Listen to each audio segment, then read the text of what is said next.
టీశాట్ వీక్షకులందరికీ కూడా టీశాట్ తరపున ధన్యవాదాలు. గ్రూప్ 1 ప్రిలిమ్స్ కమ్ మెయిన్స్ సంబంధించినటువంటి డిస్కషన్లో మనము జియోగ్రఫీలో భారతదేశ నదీ వ్యవస్థ గురించి డిస్కస్ చేస్తున్నాం. ఇందులో వెస్ట్ ఫ్లోయింగ్ రివర్స్ని కనుక మనం పరిశీలించినట్లయితే, పశ్చిమానికి ప్రవహించే నదులు కనుక మనం పరిశీలించినట్లయితే, మధ్య భారతదేశము వాయువ్య భారతదేశం నుంచి వచ్చి లూని, సబర్మతి, మాహి, నర్మదా, తపతి నదులు తమ ప్రయాణాలు కొనసాగించి గల్ఫ్ ఆఫ్ కంబత్ ప్రాంతంలో అరేబియా సముద్రంలో కంబత్ సింధ్ శాఖలో అవి డ్రైన్ అవుతున్నాయి. ఇక పశ్చిమానికి ప్రవహించే మరొక నదీ వ్యవస్థను కనుక చూసినట్లయితే, ఇవి పశ్చిమ కనుమల్లో జన్మించి అరేబియా సముద్రంలో కలిసేటటువంటి నదులు, చాలా ప్రాముఖ్యత కలిగినటువంటి నదులు. ఇవి కేవలం 3% భూభాగమే ఆక్రమించి ఉన్నప్పటికీ,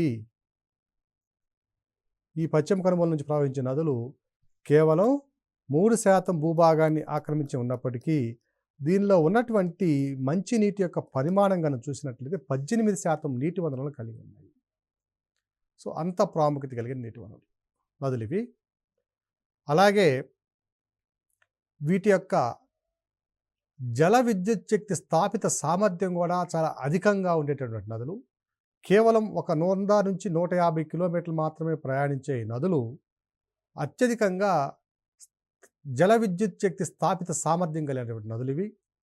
అలాగే ఎకలాజికల్గా అంటే పర్యావరణ పరంగా చాలా సున్నితమైనటువంటి ప్రాంతాల్లో ప్రవహించే నదులు ఇవి. అనేక జంతుజాలాలకి, జీవజాలాలకి, వృక్షజాలానికి అవసరమైనటువంటి నీటి వనరులను అందిస్తున్నటువంటి నదులు ఇవి. ఇక్కడ పర్యావరణ పరంగా అనేక సమస్యలు ఉన్నప్పటికీ వీలున్నటువంటి ప్రాంతాల్లో అనేక డ్యాములు నిర్మించడం, దాని ద్వారా జల విద్యుత్ శక్తిని ఉత్పత్తి చేయడం కూడా మనము గమనిస్తున్నాం. ఈ నదుల్లో మనం మొట్టమొదటిగా పరిశీలించినట్లయితే, మొట్టమొదటిగా మనం చెప్పుకోదగిన నది గోవాలో ఉన్నటువంటి మాండోవి నది. మాండోవి నది, దీని పొడవు కేవలం 77 కిలోమీటర్లు మాత్రమే. ఈ మాండోవి నది, దీన్నే మహదాయి నది అని కూడా పిలుస్తారండి. మహదాయి నది పిలుస్తారు.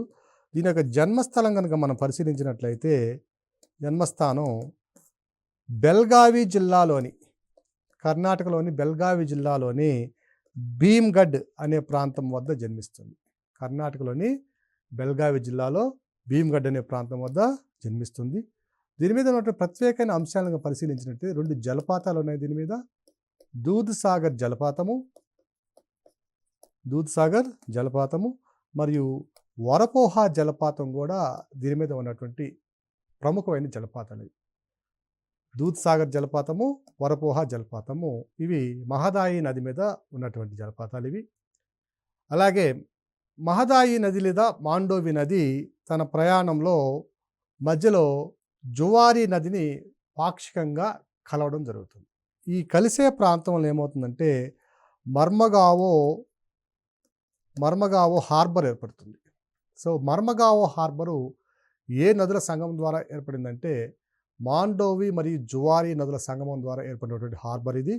ఇది కలిసేటువంటి ప్రాంతం కనుక చూసినట్లయితే, గాబో అగ్ముడా అనే ప్రాంతంలో ఈ 2 కలిసి మర్మగావో హార్బర్ని ఏర్పరుస్తాయి. అలాగే దీనికి ఉన్న మరొక ప్రత్యేకత ఏమిటంటే, మహదాయి నదికి ఉన్న మరొక ప్రత్యేకత, గోవా క్యాపిటల్ సిటీ అయినటువంటి పనాజీ దీని యొక్క ఎడమ గట్టు మీద నిర్మించబడింది. సో గోవా క్యాపిటల్ పనాజీ ఏ నది ఒడ్డున కలదు అంటే మహదాయి నది ఒడ్డున. దీన్నే మాండోవి అని కూడా వ్యవహరిస్తున్నాం. ఇక దీని తర్వాత రెండవ నదిని కనుక మనం పరిశీలించినట్లయితే జువారీ నది. ఇది గోవాలోనే అతిపెద్ద నది, లార్జెస్ట్ రివర్ ఇన్ గోవా. ఇది గోవాలోని పశ్చిమ కనుమల్లో హేమద్ బర్షన్ అనే ప్రాంతం వద్ద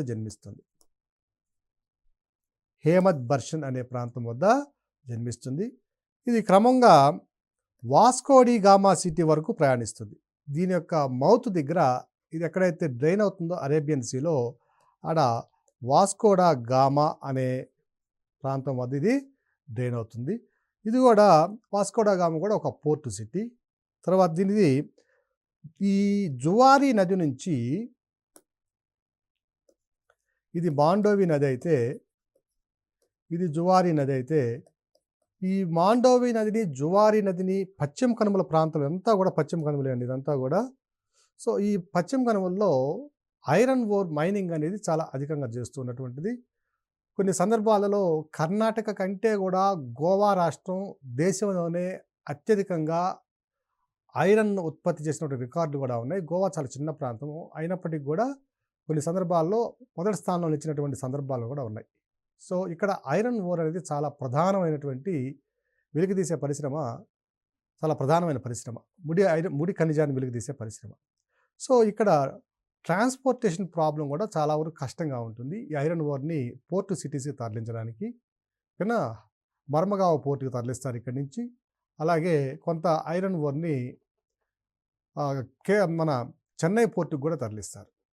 సో ఇక్కడ ఈ మాండోవి జువార్ని కలుపుతూ ఒక కెనాల్ను నిర్మించారు, ఆర్టిఫిషియల్ కెనాల్ ఇది. దీన్నే కంబూర్జియం కెనాల్ అంటారు. సో ఈ కంబూర్జియం కెనాల్ ఏం చేస్తుందంటే మాండోవి నదిని జువారీ నదిని కలుపుతుంది.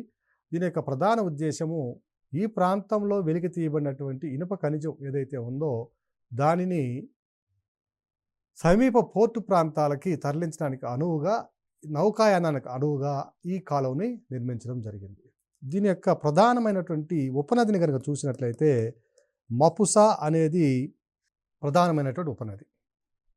నెక్స్ట్ ఇదే గోవాలో ఉన్నటువంటి మరికొన్ని నదులను కనుక మనం పరిశీలించినట్లయితే రాచోల్, తేర్కోల్, చప్రా, సాల్, తల్పోనా ఇవన్నీ కూడా గోవాలో ఉన్నటువంటి ప్రధానమైనటువంటి నదులు గోవాలో. ఇక కర్ణాటకలో ఉన్నటువంటి పశ్చిమాని ప్రవహించే నదులను కనుక మనం పరిశీలించినట్లయితే మొదట చెప్పుకోవాల్సింది కాళీ నది. కాళీ నది మొత్తం పొడవు 184 కిలోమీటర్లు.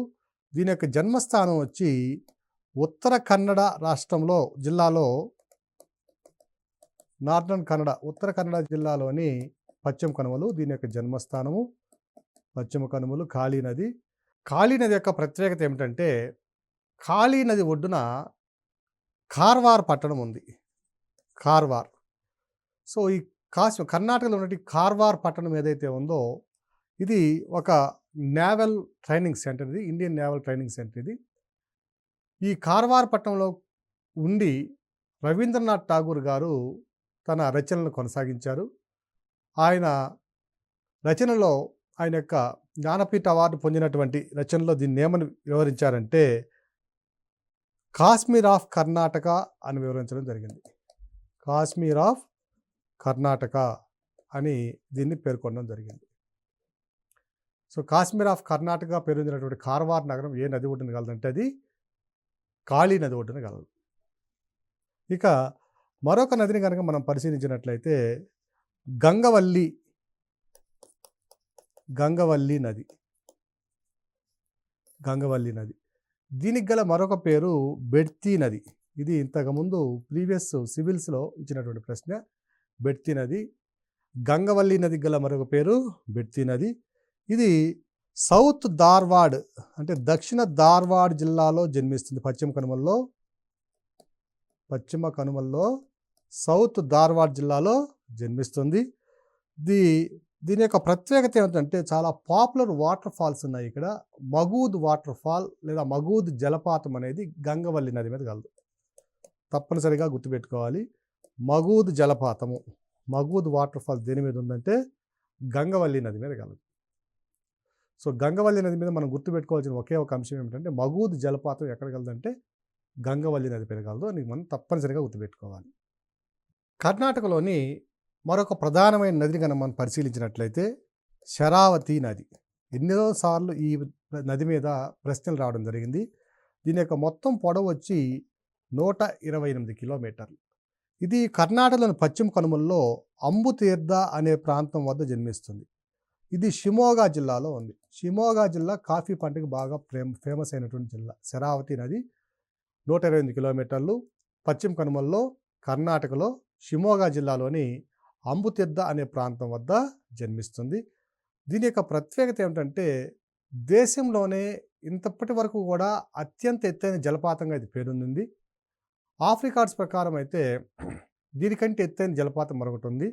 అది ఉత్తర కాశీ కొండల్లోని మేఘాలయలో ఉత్తర కాశీ కొండల్లోని నోకలికై ప్లంజ్ వాటర్ఫాల్. ఇది నోకలికై జలపాతము. నోకలికై జలపాతం యొక్క ఎత్తు కనుక మనం గమనించినట్లయితే ఇది 300 మీటర్ల కంటే ఎక్కువగా ఉంటే ఈ అంబుతీర్థ ప్రాంతంలో జన్మించినటువంటి శరావతి నది మీద ఉన్న జలపాతం యొక్క ఎత్తు జెర్సప్ప జలపాతం. అది జెర్సప్ప జలపాతము. దీని యొక్క ఎత్తు కనుక చూసినట్లయితే 253 మీటర్లండి.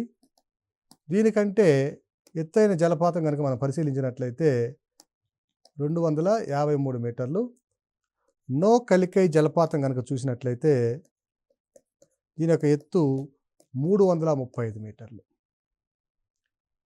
సో శరావతి నది గురించి మనం గుర్తు తెచ్చుకున్నప్పుడు మనకు గుర్తు రావాల్సిన మొట్టమొదటి అంశం ఏమిటంటే జెర్సప్ప జలపాతం దేశంలోని అత్యంత ఎత్తైన జలపాతంగా గుర్తించబడింది ఒకప్పుడు ఇది.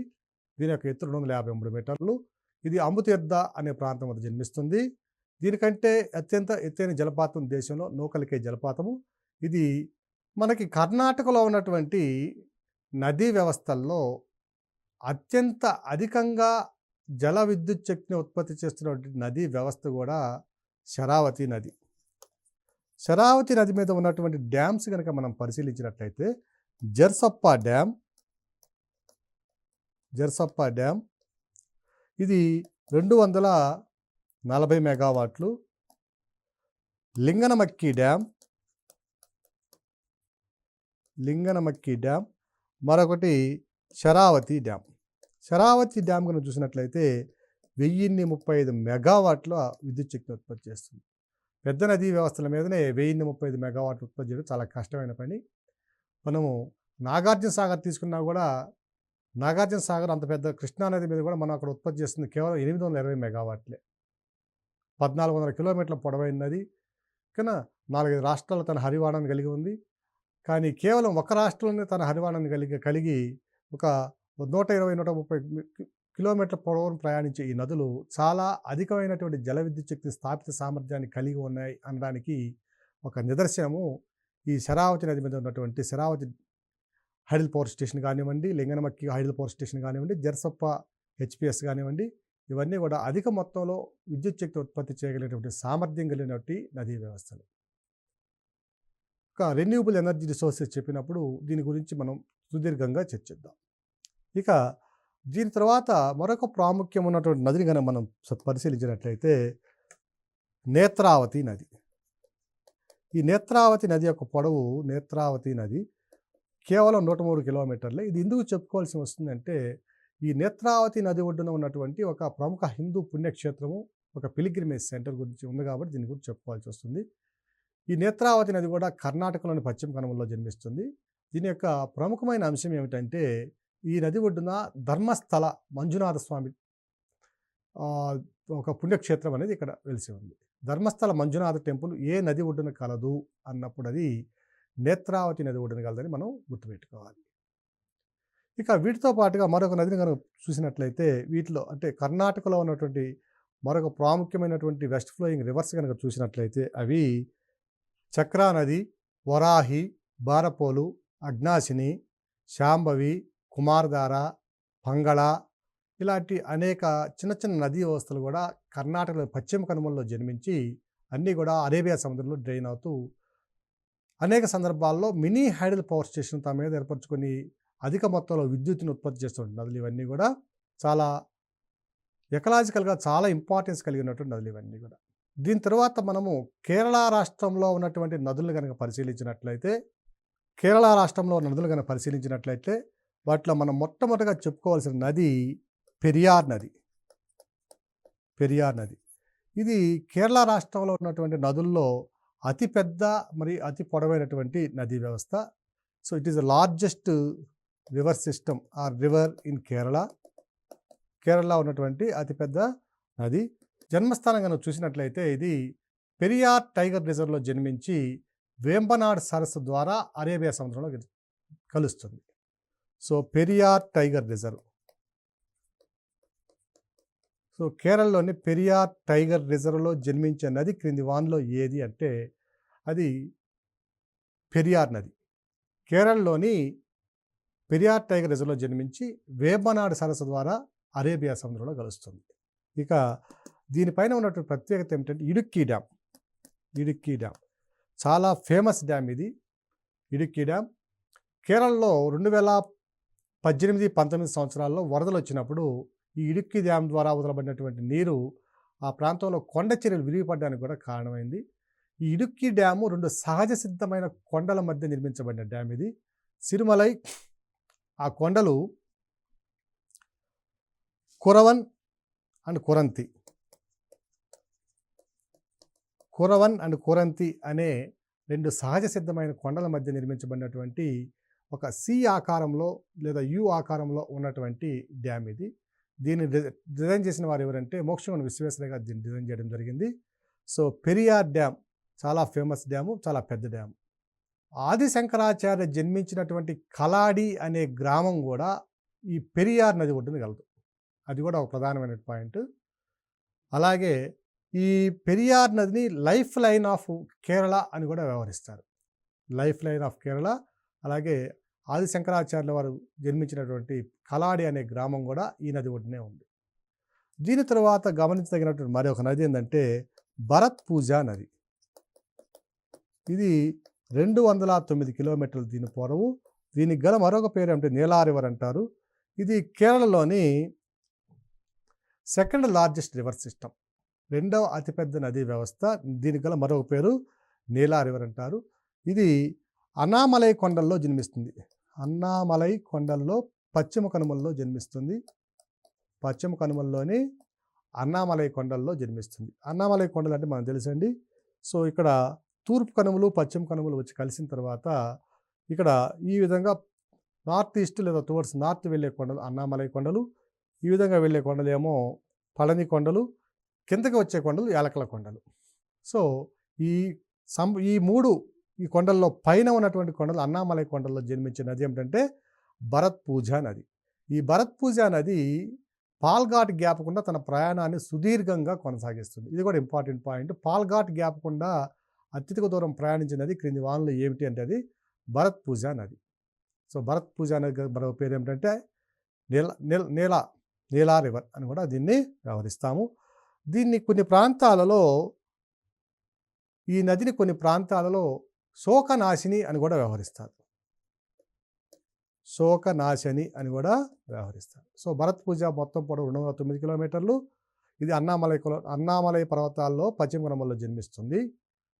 ఇక దీని యొక్క గమ్యం కనుక మనం చూసినట్లయితే అంటే ఈ డ్రైనింగ్ పాయింట్ మనం చూసినట్లయితే రివర్ మౌత్ ఎక్కడ ఉంటుందంటే ఇది లక్షద్వీపుల వద్ద అంటే ఉన్నటువంటి లక్షద్వీపుల సముద్రంలో కలుస్తుంది. ఇది లక్షద్వీపుల సముద్రంలో ఇది తన ప్రయాణాన్ని ఆపుకుంటుంది. కేరళలోని మరొక ప్రధానమైన నదిని మనం పరిశీలించినట్లయితే పంబా రివర్. ఇది కూడా ఒక సెక్రెడ్ రివరు.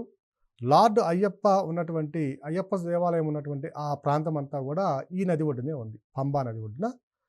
అలాగే దీని యొక్క జన్మస్థానం కనుక చూసినట్లయితే ఇది పశ్చిమ కనుమల్లోని పీరుమాడు పీఠభూమి, పీరుమాడ్ ప్లేటు అంటాం దీన్ని. పీరుమాడ్ పీఠభూమిలో పులచ్చిమలై అనే ప్రాంతంలో జన్మిస్తుంది. సో పీర్మేడు అనే పీఠభూమి ప్రాంతంలో పులచ్చిమలై అనే ప్రాంతం వద్ద జన్మిస్తుంది. ఇది కూడా వేంబనాడ్ సరస్సులో కలిసిపోతుంది. ఇక మరొక నదిని కనుక చూసినట్లయితే ఇది చెలియార్ నది. దీనికి గల మరొక పేరు ఏమిటంటే బైపూర్ నది అని కూడా వ్యవహరిస్తాం. ఇది కూడా చాలా ప్రముఖమైనటువంటి నది.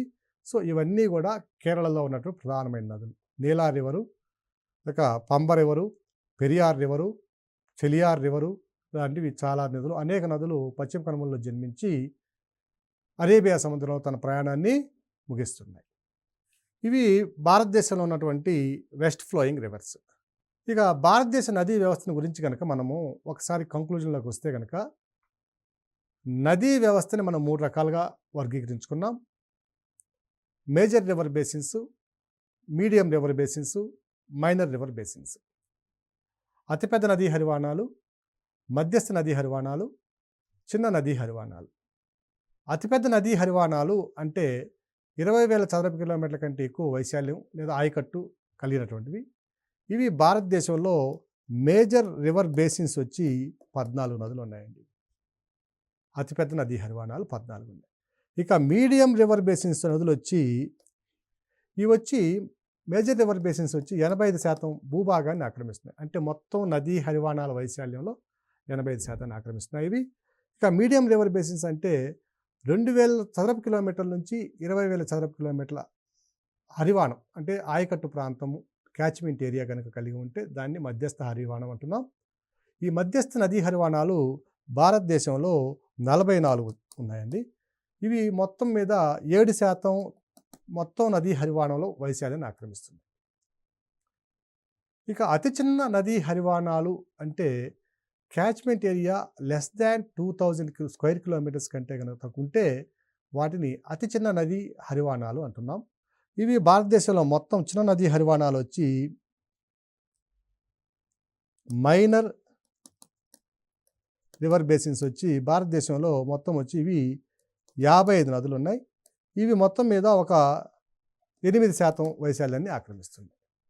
మేజర్ రివర్ బేసిన్స్ కనుక మనం పరిశీలించినట్లయితే మొదటగా చెప్పుకోవాల్సింది గంగా నదీ హరివాణం. గంగా యొక్క నదీ హరివాణం యొక్క వైశాల్యం కనుక మనం చూసినట్లయితే దీని యొక్క వైశాల్యం 8,61,404 చదరపు కిలోమీటర్లు. దేశంలోనే అతిపెద్ద నదీ హరివాణం 8,61,000. అంటే భారతదేశం యొక్క మొత్తం వైశాల్యం చూసుకున్నట్లయితే 32 లక్షల చిల్లర అయితే 32,63,000 అయితే 8,61,000 అంటే దాదాపుగా 25% హరివాణాన్ని కలిగి ఉన్నటువంటి అతిపెద్ద నదీ వ్యవస్థ గంగా నదీ వ్యవస్థ. సో ఈ గంగా నదీ వ్యవస్థ ఏ ఏ రాష్ట్రాలతో తన సరిహద్దులు కలిగి ఉంది లేదా తన హరివాణాన్ని విస్తరించి ఉంది అనేది చాలా ప్రధానమైన అంశము. సివిల్స్లో కూడా అనేక సందర్భాల్లో దీనికి సంబంధించిన ప్రశ్నలు అడగడం జరిగింది. అభ్యర్థులు ఈ రాష్ట్రాలన్నిటి కూడా తప్పనిసరిగా గుర్తుపెట్టుకోవాల్సిన అవసరం ఉంది. ఆ రాష్ట్రాలు కనుక మనం చూసినట్లయితే 10 రాష్ట్రాల్లో ఇది తన నదీ హరివాణాన్ని విస్తరించి ఉంది. అవి వచ్చి మనకు తెలుసండి, యూపీ, ఉత్తరాఖండ్, హర్యానా, హిమాచల్ ప్రదేశ్, మధ్యప్రదేశ్, రాజస్థాన్, వెస్ట్ బెంగాల్, బీహార్, ఢిల్లీ, జార్ఖండ్లో మనం చూసాం దామోదర్ నది చూసాం, సోన్ నది చూసాం. సో ఇవన్నీ కూడా గంగా నదీ హరివాణం విస్తరించి ఉన్నటువంటి రాష్ట్రాలు. ఇక రెండవ నదీ వ్యవస్థను కనుక చూసినట్లయితే సింధు నది యొక్క మొత్తం వైశాల్యాన్ని కనుక మనం పరిశీలించినట్లయితే ఇది 3,21,900 చదరపు కిలోమీటర్ల వైశాల్యాన్ని కలిగి ఉంది. ఇది మొత్తం భౌగోళిక వైశాల్యంలో 9.8% ఆక్రమించి ఉంది. అదే గంగా నది కనుకైతే 26.2% ఆక్రమిస్తే సింధు నది మొత్తం భౌగోళిక వైశాల్యంలో 9.8% ఆక్రమించి ఉంది. ఇది ఏ ఏ రాష్ట్రాల్లో తన హరివాణాన్ని విస్తరించి ఉందనే అంశాన్ని మనం పరిశీలించినట్లయితే ఇవి జమ్మూ అండ్ కాశ్మీరు, హిమాచల్ ప్రదేశ్, హర్యానా, నార్దర్న్ రాజస్థాన్, ఈ రాష్ట్రాల్లో పంజాబ్, ఈ రాష్ట్రాలలో సింధు నది తన హరివాణాన్ని విస్తరించి ఉంది. సో ఈ రాష్ట్రాలన్నీ కూడా అభ్యర్థులు తప్పనిసరిగా గుర్తుపెట్టుకోవాలండి. నెక్స్ట్ మూడవ హరివాణం కనుక చూసినట్లయితే మూడవది గోదావరి హరివాణం.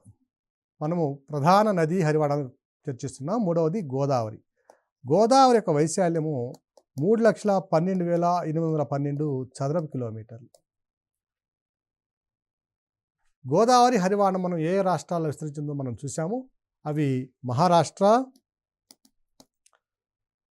మధ్యప్రదేశ్, తెలంగాణ, ఛత్తీస్గఢ్, ఒడిశా, ఆంధ్రప్రదేశ్, కర్ణాటక మరియు పాండిచ్చేరి అంటే మన యానాం ప్రాంతం.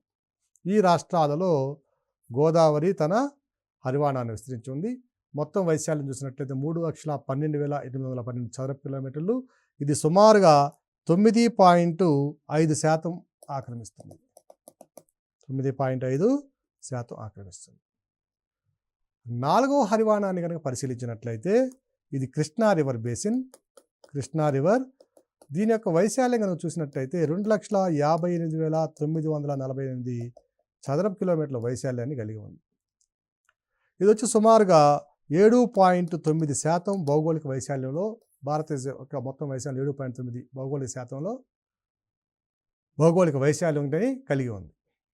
దీని యొక్క రాష్ట్రాలు కనుక చూసినట్లయితే మహారాష్ట్ర, కర్ణాటక, తెలంగాణ, ఏపీ రాష్ట్రాలలో కృష్ణా నది తన హరివాణాన్ని విస్తరించి ఉంది. ఇక తరువాత కనుక చూసినట్లయితే బ్రహ్మపుత్ర నది యొక్క వైశాల్యం చూసినట్లయితే ఇది కూడా సుమారుగా కృష్ణా నది హరివాణం ఎంత ఉందో అంత ఉంటుంది. 2,58,000 చదరపు కిలోమీటర్ల వైశాల్యాన్ని కలిగి ఉంది భారతదేశంలో బ్రహ్మపుత్ర నది. ఇది ఏ రాష్ట్రాల్లో విస్తరించి ఉందంటే అస్సాము, అరుణాచల్ ప్రదేశ్, సిక్కిము, నాగాల్యాండ్,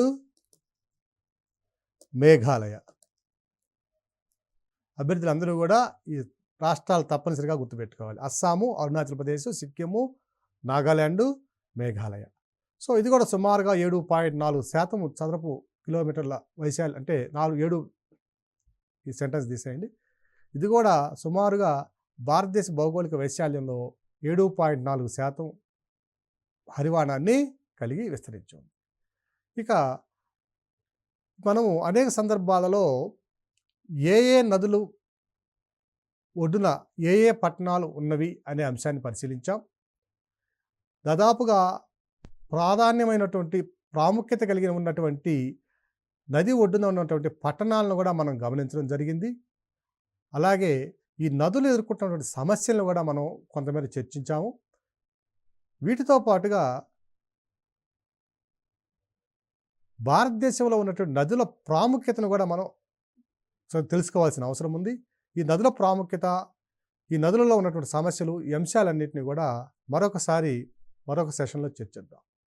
ఏ ప్రాంతానికి వెళ్ళినా అతి తక్కువ దూరంలోనే ఒక నదీ పాయన కానివ్వండి, ఒక వాగు కానీ, వంక కానివ్వండి, పెద్ద నది కానివ్వండి, చిన్న నది కానివ్వండి, ఇలా ఏ ప్రాంతానికి వెళ్ళినా మనం నదులను లేనటువంటి ప్రాంతాన్ని మనం చూడలేం.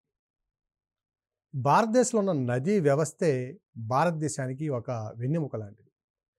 ఈ నదులను కాపాడుకోవాల్సిన అవసరం ప్రతి వ్యక్తి మీద ఉంది. ఈరోజు నదులు ఎదుర్కొంటున్న ప్రధానమైన సమస్య ఏమిటంటే కాలుష్య సమస్య, ఇల్లీగల్ ఎంక్రోచ్మెంట్స్, అంటే నదుల్లోని ఆవాసాలు నిర్మించడం, నదీ హరివాణాలని, జలవనరులు ఉన్నటువంటి ప్రాంతాల్లో అనేక కట్టడాలు నిర్మించడం, టూరిజం పేరుతో అనేక భవనాలు నిర్మించడం. సో ఇలా భారతదేశంలో నదులు అన్నీ కూడా దాదాపుగా ప్రతి నది ఏదో ఒక సమస్యని ఎదుర్కొంటుంది. మనం అందరూ కూడా కలిసికట్టుగా ఈ నదులను సంరక్షించుకోకపోతే మనం భవిష్యత్తులో సివియర్ వాటర్ స్ట్రెస్లోకి వెళ్ళేటువంటి పరిస్థితి ఉన్నట్లుగా ఇప్పటికే ఐపీసీసీ నివేదికలు మనకు తెలియజేస్తున్నాయి. సో ప్రతి పౌరుడు బాధ్యతగా భారతదేశంలో ఉన్న ప్రతి నదిని తన నదిగా భావించి దాన్ని పరిరక్షించుకోవాల్సిన అవసరం ఎంతైనా ఉందని ఈ సందర్భంగా తెలియజేసుకుంటున్నాం. ధన్యవాదాలు.